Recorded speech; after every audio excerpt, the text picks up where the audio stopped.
নয়াপল্টন শান্তিনগরে বাংলাদেশ জাতীয়তাবাদী ছাত্রদল সহ বিএনপির নেতাকর্মীরা প্রথমেই কারফিউ ভাঙে এবং আমরা বিভিন্ন পয়েন্টে ভাগ হয়ে আমরা শিক্ষার্থীদের সাথে নিয়ে এই আন্দোলনের নেতৃত্ব দেওয়া শুরু করি। অনেক সমন্বয়কদের সাথে তখন যোগাযোগ করা সম্ভব হচ্ছিল না। তখন ঢাকা বিশ্ববিদ্যালয়ের সাংবাদিক সমিতির অনেকে ছিল, বিগত দিনে যারা দায়িত্ব পালন করেছে এর মধ্যে একজন ছিল তুষার। আমি তার সাথে আমার আন্দোলনের মধ্যে অনেক গুরুত্বপূর্ণ কৌশল নির্ধারণের ক্ষেত্রে অনেকবার আলাপ আলোচনা হয়েছে। আমি তখন তাকে বলি যে কোনোভাবেই এটা আমাদের সাংগঠনিক অভিভাবক জনাব তারেক রহমানের কাছ থেকে আমাদের নির্দেশনা এসেছে, এই আন্দোলন কারোর কথায় আর চলবে না। এই আন্দোলন ছাত্র জনতার আন্দোলন, এদেশের জনগণের অধিকার আদায়ের আন্দোলন। এই আন্দোলন যে কোনো উপায়ে সামনের দিকে এগিয়ে নিয়ে যেতে হবে।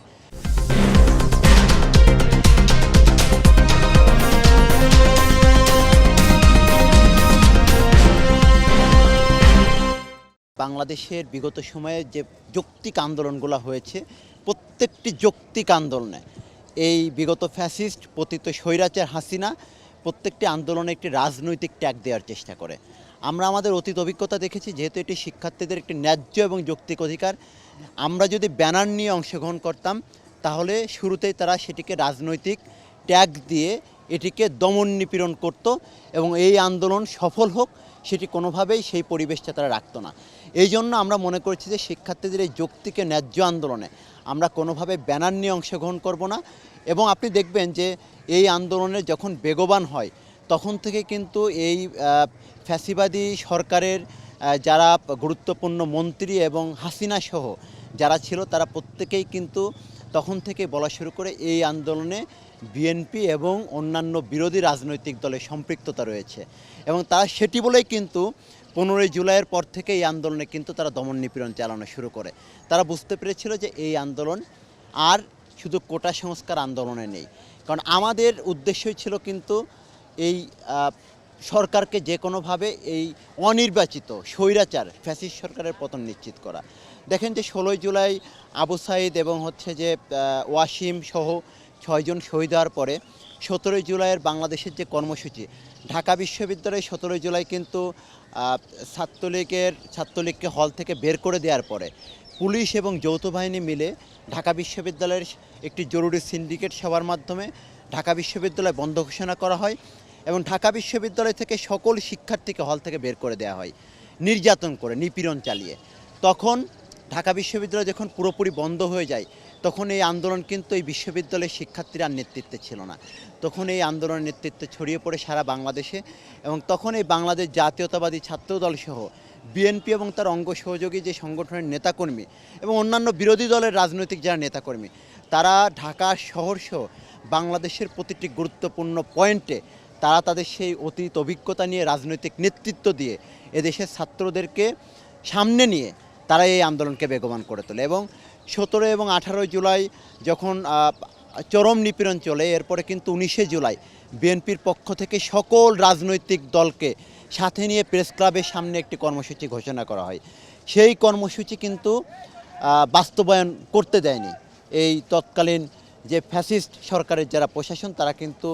সেদিন প্রচণ্ড রকম গুলিবর্ষণ করে এবং সেদিনই কিন্তু প্রথমবারের মতো হেলিকপ্টার থেকে গুলি করে শিক্ষার্থীদের এই আন্দোলনকে দমন নিপীড়ন করার চেষ্টা করে। তখন এই আন্দোলনের কিন্তু আর কোনো নেতৃত্ব ছিল না। এই আন্দোলনটি তখন পুরোপুরিভাবে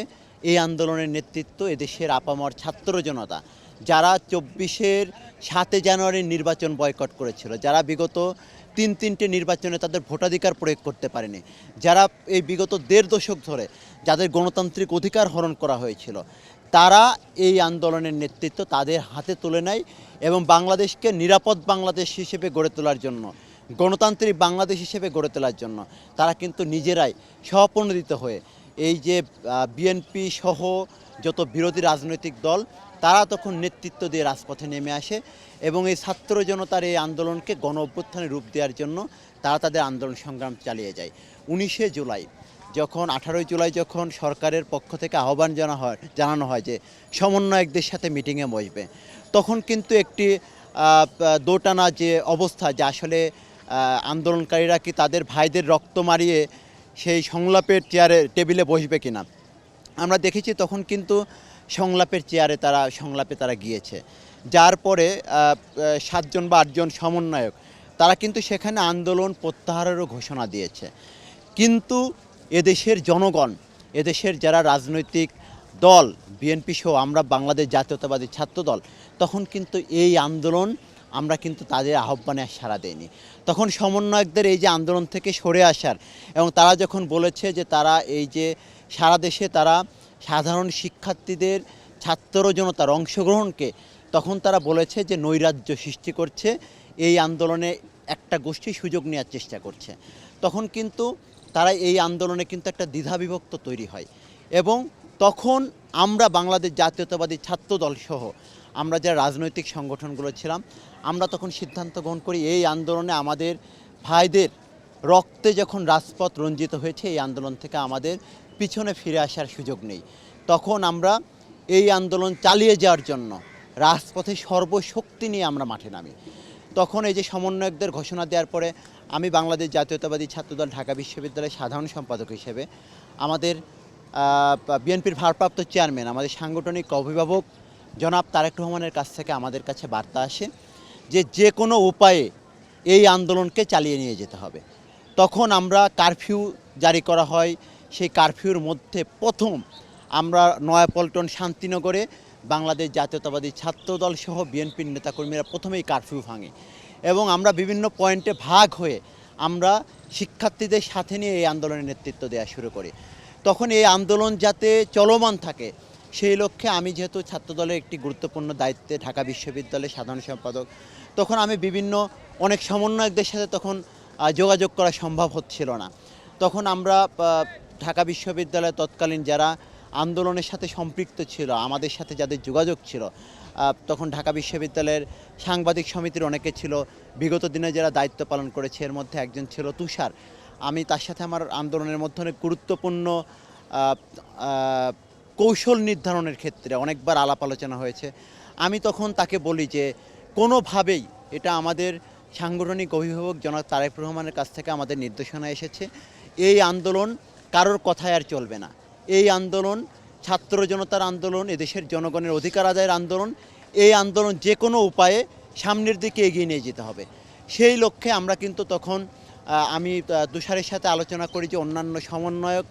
এবং অন্য বিরোধী মত যারা আছে তাদের সাথে যেন আলোচনা করে তাদের কাছেও এই বার্তাটি যেন পৌঁছে দেওয়া হয়, তারা যেন কোনোভাবে মাঠ ছেড়ে না চলে আসে। এরপরে 19শে জুলাইয়ের পরে যে আমরা জানি যে তখন ইন্টারনেট বন্ধ করে দেওয়া হয়, যোগাযোগ বিচ্ছিন্ন করে দেওয়া হয়, তারপরে কিন্তু আন্দোলন থেমে থাকেনি। এরপরে পর্যায়ক্রমে 25, 26, 27, 28, 29 জুলাই নানান রকম কর্মসূচি, মাঝে কিছুটা একটু কর্মসূচিতে যখন রেড ব্লকের মাধ্যমে আন্দোলনকারীদের ব্যাপক দমন নিপীড়ন করা হচ্ছিল, তখন কিন্তু হঠাৎ করেই সরকার এই রাষ্ট্রীয়ভাবে একটি শোক ঘোষণা করে। তো সেই শোক ঘোষণার পরে 29শে জুলাই আমাদের বিএনপির ভারপ্রাপ্ত চেয়ারম্যান জনাব তারেক রহমানের কাছ থেকে আমাদের একটি নির্দেশনা আসে যে তারা কালো কাপড়ের একটি শোক প্রস্তাবনা করে।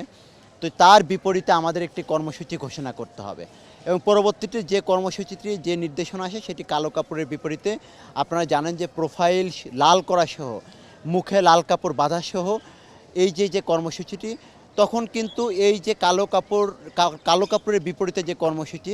সেটিও কিন্তু আমরা তখন আমাদের বিএনপির ভারপ্রাপ্ত চেয়ারম্যান জনাব তারেক রহমানের নির্দেশনায় আমাদের কাছে আসে। সেই নির্দেশনা অনুসারে আমরা পরবর্তী দিন কিন্তু এই কর্মসূচি বাস্তবায়নে কাজ করি, যেটাতে অন্যান্য সকল সমন্বয়ক এবং বিরোধী মতের সকল ছাত্র সংগঠন এটার সাথে সম্মতি প্রকাশ করে এবং সকলে সম্মিলিত সিদ্ধান্ত তখন কিন্তু এই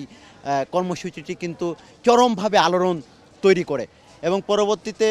30শে জুলাইয়ের পরে তখন কিন্তু আন্দোলনে আবার নতুন করে বেগবান হয় এবং পরবর্তী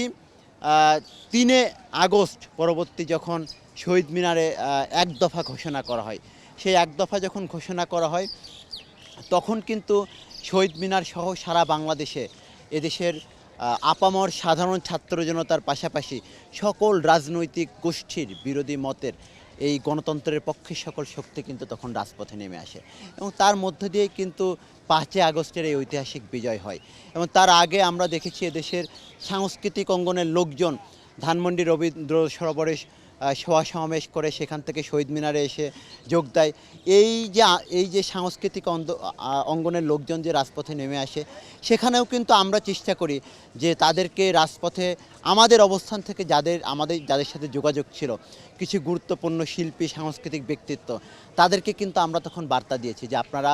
আজকে যদি না নামেন আপনার ভাইদের জন্য, আপনার সন্তানদের জন্য, তাহলে কিন্তু এই বাংলাদেশ আগামীতে আর নিরাপদ রাখা সম্ভব হবে না। তখন তারাও কিন্তু আমাদের আহ্বানে সাড়া দিয়েছে, তারাও কিন্তু শহীদ মিনারে এসে উপস্থিত হয়েছে এবং এই যে সম্মিলিতভাবে বাংলাদেশের রিকশাওয়ালা থেকে শুরু করে পথশিশু, কুলি মজুর এবং একই সাথে সকল শ্রেণী পেশার লোকজনের অংশগ্রহণের মধ্য দিয়েই 3 আগস্ট শহীদ মিনারে কিন্তু তখন এক দফার ঘোষণাটি আসে এবং পরবর্তীতে আপনারা জানেন যে 5 আগস্ট বাধ্য হয়ে এই যে বাংলাদেশের উপর চেপে বসা দীর্ঘদিনের যে ফ্যাসিস্ট স্বৈরাচার হাসিনা এবং তার দোসরেরা তখন কিন্তু বাধ্য হয়ে সেই ঐতিহাসিক 5 আগস্ট ছাত্র জনতার গণ আন্দোলনের মুখে তারা বাংলাদেশ থেকে পালিয়ে যেতে বাধ্য হয়।